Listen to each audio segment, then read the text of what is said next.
नमस्कार सभी को। आज का विषय है आदिकाल की प्रवृत्तियां अथवा विशेषताएं। प्रवृत्तियां अर्थात झुकाव, यानी उस समय के साहित्य में कवियों का झुकाव किस ओर था। आदिकाल में वीरता, श्रृंगार, धार्मिक साहित्य जैसे नाथों, सिद्धों आदि की मिलीजुली प्रवृत्तियां दिखाई देती हैं। हिंदी के अधिकांश विद्वानों ने आदिकाल की सीमा 800 से 1400 ईस्वी तक मानी है। यह समय भारत में उथल पुथल का काल था। महाराजा हर्षवर्धन की मृत्यु के बाद हिंदुस्तान में कोई शक्तिशाली राजा नहीं रह गया था। जो राजा थे उनमें ईर्ष्या और बैर का भाव था। आपस में वे प्राय आपस में लड़ते झगड़ते रहते थे। विदेशियों ने भारतीय राजाओं की कमजोरी को समझ लिया और हिंदुस्तान, जो उस समय सोने की चिड़िया कहा जाता था, को लूटने के लिए इस पर आक्रमण आरंभ कर दिए। मोहम्मद बिन कासिम ने सबसे पहले भारत पर हमला किया। इसके बाद मोहम्मद गजनवी और गौरी ने भी हिंदुस्तान पर अनेक आक्रमण किए। देश में हर समय युद्ध का वातावरण रहने लगा। राजपूत राजा आपस में एकता न होने के कारण संगठित नहीं हो पाए। फिर भी वह विदेशी आक्रमणकारियों से लोहा लेते रहे। इस समय जो साहित्य रचा गया वह जनता को देश के प्रति जागरूक करने के लिए विदेशियों से लोहा लेने के लिए लिखा गया। इसलिए इस साहित्य में वीरता की प्रवृत्ति पाई जाती है। इसके साथ ही जैन, सिद्ध और नाथू ने भी कुछ धार्मिक साहित्य लिखा। इस साहित्य की प्रमुख प्रवृत्तियां इस तरह से हैं। पहला पॉइंट है युद्धों का सजीव वर्णन। इस युग के साहित्य में युद्धों का सजीव वर्णन मिलता है, क्योंकि साहित्य लिखने वाले कवि तलवार के भी धनी थे।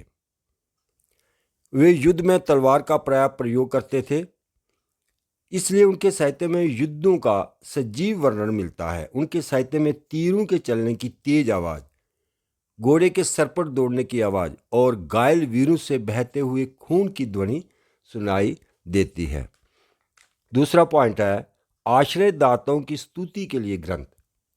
इस युग के कवियों की ये प्रवृत्ति रही कि वे इस तरह की रचनाएं रचा करते थे जो उनके आश्रयदाताओं को प्रसन्न कर सकें। इसलिए इन कवियों ने आश्रयदाताओं का गुणगान करते समय अतिशयोक्ति का सहारा अधिक लिया, अर्थात उन्होंने वीरता का बहुत बढ़ा चढ़ा कर वर्णन किया। अनेक रानियों से उनके विवाद दिखाए। इतिहास प्रसिद्ध वीरों से युद्ध करवाकर उनकी विजय दिखाई। कुल मिलाकर इस युग के अधिकतर कवि राजा स्तुति साहित्य की रचना करने में लीन थे। तीसरा पॉइंट है रासो ग्रंथ। इस समय सभी साहित्यकारों ने रासो ग्रंथों की रचना की। रासो से तात्पर्य रास और राज सूर्य आदि से जोड़ा जाता है, जिसका तात्पर्य वीरता संबंधी वर्णन है। इस समय के सभी महत्वपूर्ण ग्रंथ जैसे पृथ्वीराज रासो, कुमार रासो, विशलदेव रासो, विजयपाल रासो आदि में उस समय का वीरतापूर्ण इतिहास लिखा हुआ है, जो जनता की वीरता की प्रवृत्ति को दर्शाता है। चौथा पॉइंट है अप्रमाणिक ग्रंथ रचना। इस समय के प्राय सभी ग्रंथों को विद्वानों ने अप्रमाणिक माना है, क्योंकि उनमें काल संबंधी, भाषा संबंधी और ऐतिहासिक पुरुष की समय संबंधी घटनाएं तथा नाम ऐतिहासिक सत्य पर खरे नहीं उतरते। इसलिए विद्वानों ने पृथ्वीराज रासो जैसे प्रसिद्ध ग्रंथ को भी अप्रमाणिक माना है। पांचवा पॉइंट है ऐतिहासिकता का अभाव। इस समय के साहित्य में ऐतिहासिकता का अभाव दिखाई देता है।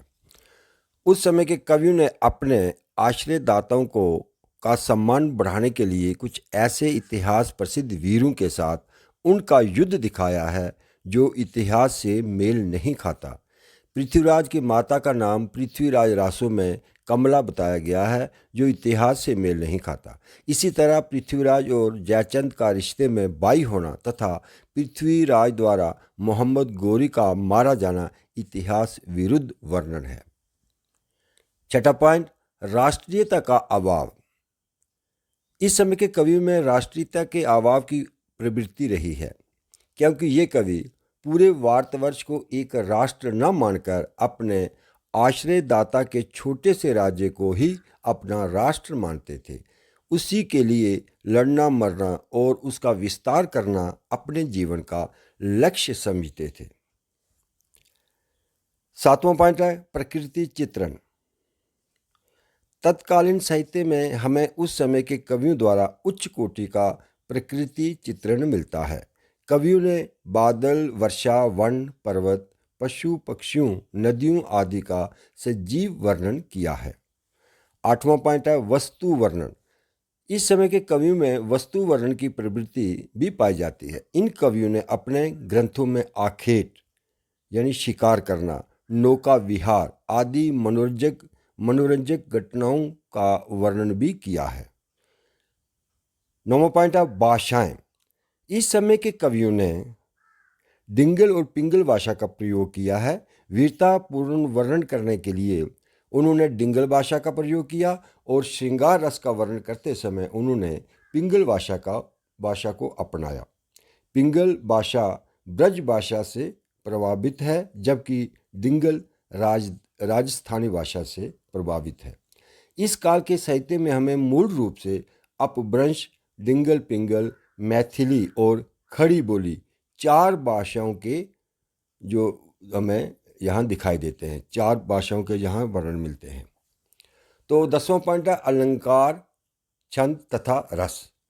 अलंकार। इन कवियों ने अपने भावों को स्पष्ट व प्रभावी बनाने के लिए यथास्थान अलंकारों का अच्छा प्रयोग किया है। उपमा, दृष्टांत, रूपक, अतिशयोक्ति आदि अलंकारों को इन्होंने सफलतापूर्वक प्रयोग किया। अलंकारिक साहित्य लिखना उस समय की प्रवृत्ति रही है। छंद।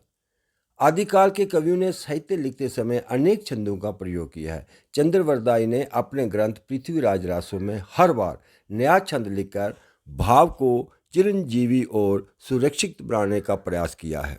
बिसिल देव, खुमान रासो, विजयपाल रासो आदि ग्रंथों में छंदों की विशेषता और उनके प्रभाव के चमत्कार को देखा जा सकता है। रस। इस समय के साहित्यकारों की श्रृंगार रस और वीर रस पूर्ण साहित्य लिखने की प्रवृत्ति रही है। मुख्यतः वीर रस इस युग के साहित्यकारों का प्रधान रस रहा है। आज के लिए इतना ही। अब फिर एक नई वीडियो के साथ मिलेंगे। धन्यवाद।